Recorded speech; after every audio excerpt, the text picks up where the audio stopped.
Hello everyone, and I am the Crap Gamer, and this is Crappy Reviews channel, and this is a bit of a kind of a podcast slash rant. I'm gonna do a little Xbox One versus PS4 kind of debate.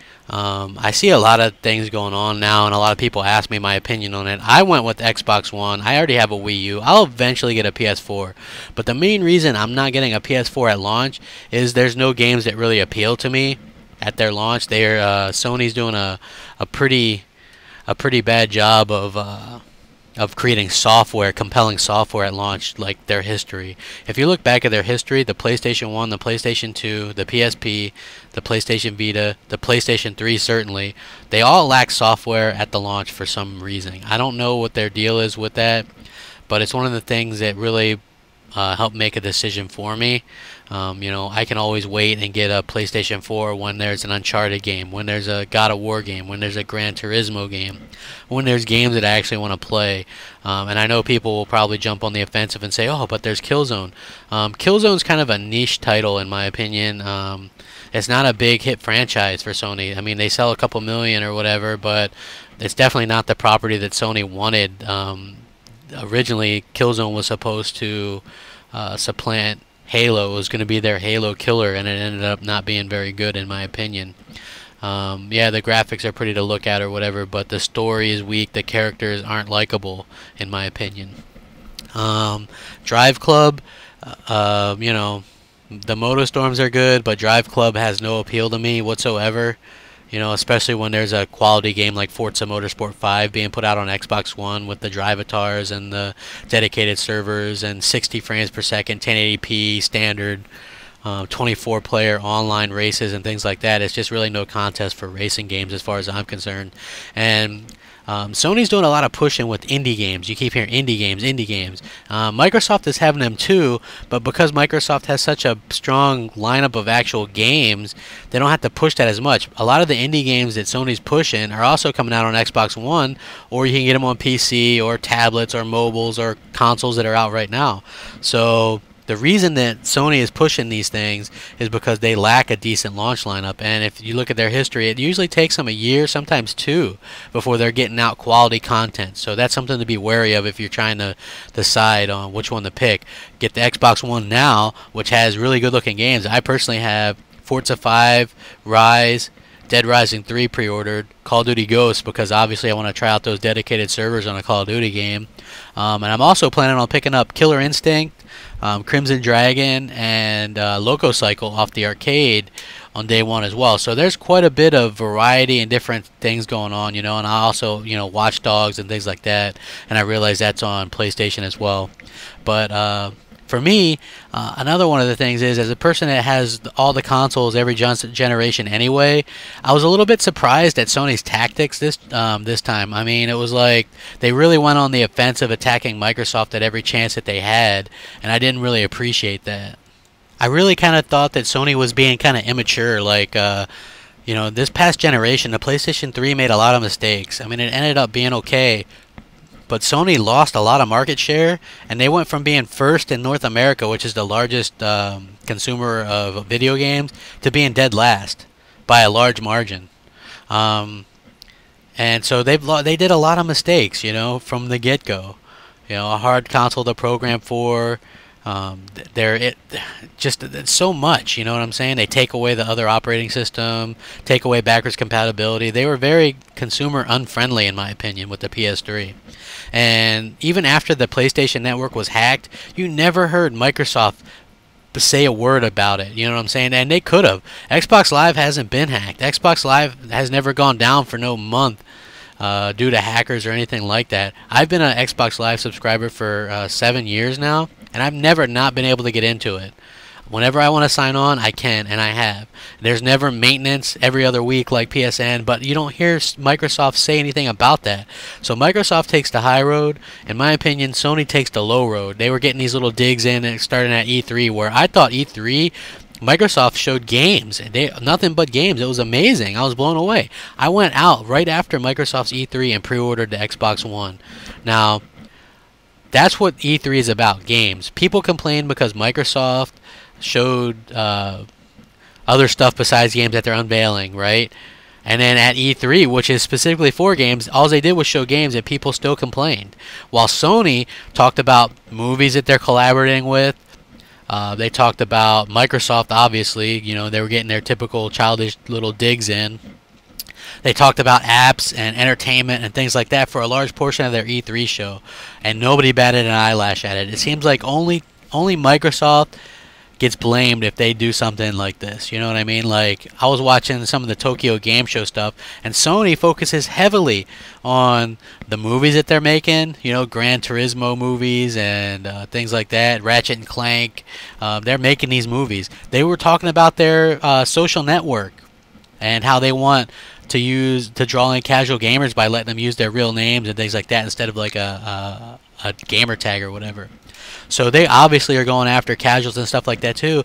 But if Microsoft were to say, hey, we're going after casual gamers too, we're doing this, people would jump all over them. And I think that's a bit unfair.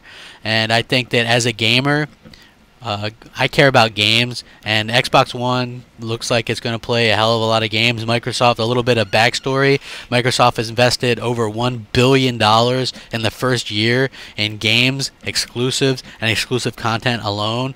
They spent $3 billion developing their graphics chips and things like that. They have 300,000 servers. They're going to have dedicated servers on every game. You know, the PlayStation 4 is going to be using peer-to-peer still. Call of Duty is peer-to-peer on PlayStation 4. If you're going to play next-gen games, why would I play them on peer-to-peer connection when you can play them on dedicated servers? To me, this is like the dark horse in this whole thing. I play online a lot. I do not want to play peer-to-peer anymore. I'm sure that PS4 will have some games that will be on dedicated servers. But they're not going to be a unified network like the Xbox One servers are going to be. So all those people that are like, oh, cloud is marketing speak, look at what they're doing. I mean, you look at a game like Titanfall, which wouldn't really be possible without all that work, without all that cloud. You look at dedicated servers for Call of Duty Ghosts, that's not possible without that. Sony kind of dropped the ball on that. You know, I mean, I keep hearing people say, oh, Dead Rising 3, I wish it'd come to the PlayStation 4, or Titanfall, I wish it'd be a PlayStation 4 game, or you know, Forza 5. Oh, that game looks so good. Too bad it's on Xbox One. I see all these people say, too bad it's on Xbox One. Why not get an Xbox One then? I realize that some people are like really stuck with one brand or whatever, but why would you get a console like the PlayStation 4 that obviously is lacking in the software lineup?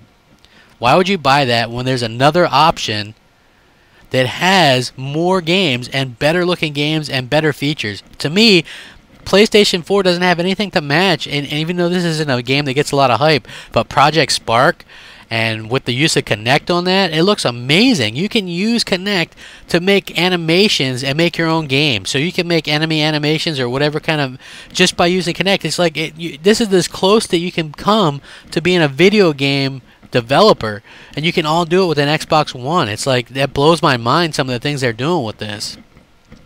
You know, and it's like, yeah, people complain, oh, well, Xbox One is $100 more expensive. Well, those same Sony fanboys, they weren't complaining when the PS3 was $599. You know what I'm saying?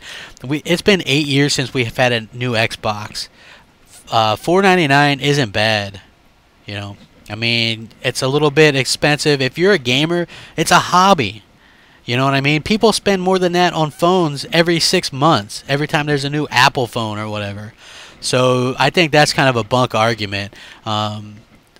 The way the media and the gaming media is kind of attacking Microsoft is definitely something that's got on my nerves, and I've kind of avoided it. I'm getting an Xbox One. Bottom line is they have dedicated servers. They have the better launch lineup. They have the better lineup going into 2014. I know that their big title Halo is coming out in 2014. Quantum Break, Sunset Overdrive, Titanfall. They have huge games coming in 2014. Sony hasn't really announced anything for 2014. Where's the Uncharted? Yeah, they'll come, but if they're going to come 2 years from now, why would I buy a PlayStation 4 now? You know what I'm saying? It just doesn't make sense to me.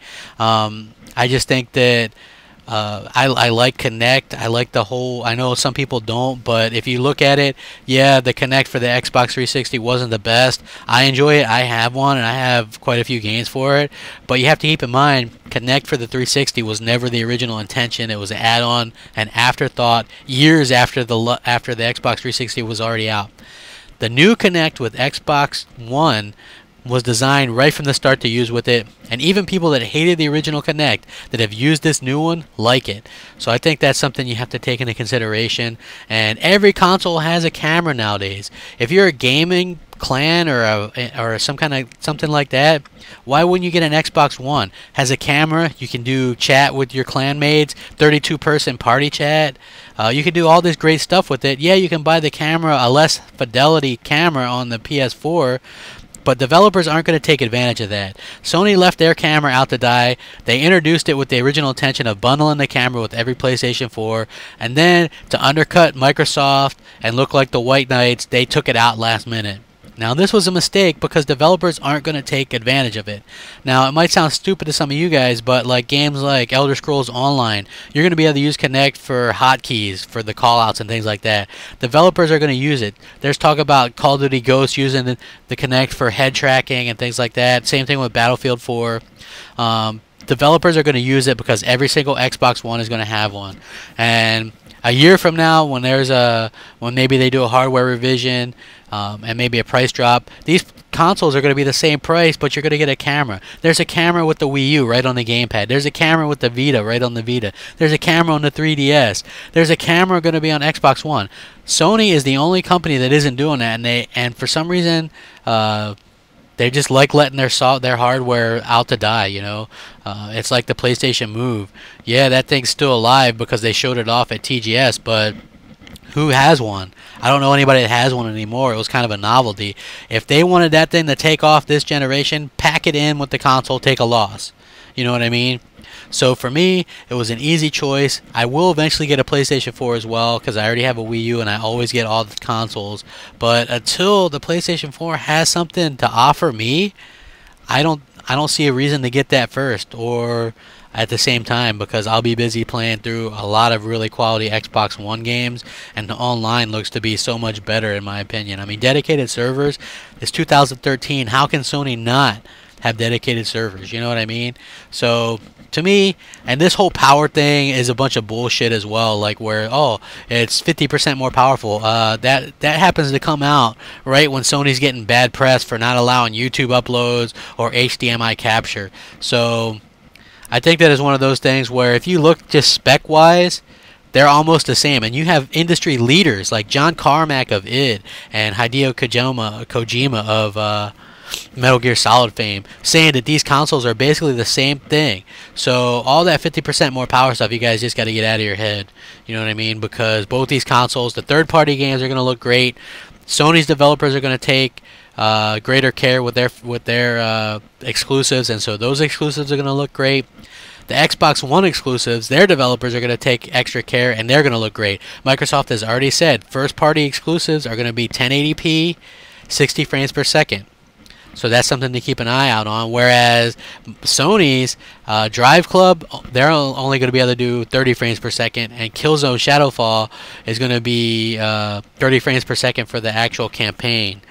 So, you know, it's something to keep in mind that also like games like Battlefield 4 apparently are running much smoother on Xbox One at this point. You know, it's not a fanboy thing. I like gaming in general, but Sony has not sold me on the PlayStation 4. They did a good job of trying to scare people into not getting an Xbox One and get a PlayStation 4 by default. And I'm sure some people might do that. But at what point do these people that got duped into doing this or frightened into doing this, do they regret it? I mean, is it when they're stuck playing indie games and they see their friends playing really quality looking online games on dedicated servers on Xbox One? I mean, to me, it's not even a close choice. You know what I mean? So that's a little bit of my thoughts on the subject. Please leave comments, rate, and subscribe. If you like this, let me know. Peace, Crap Gamer, out.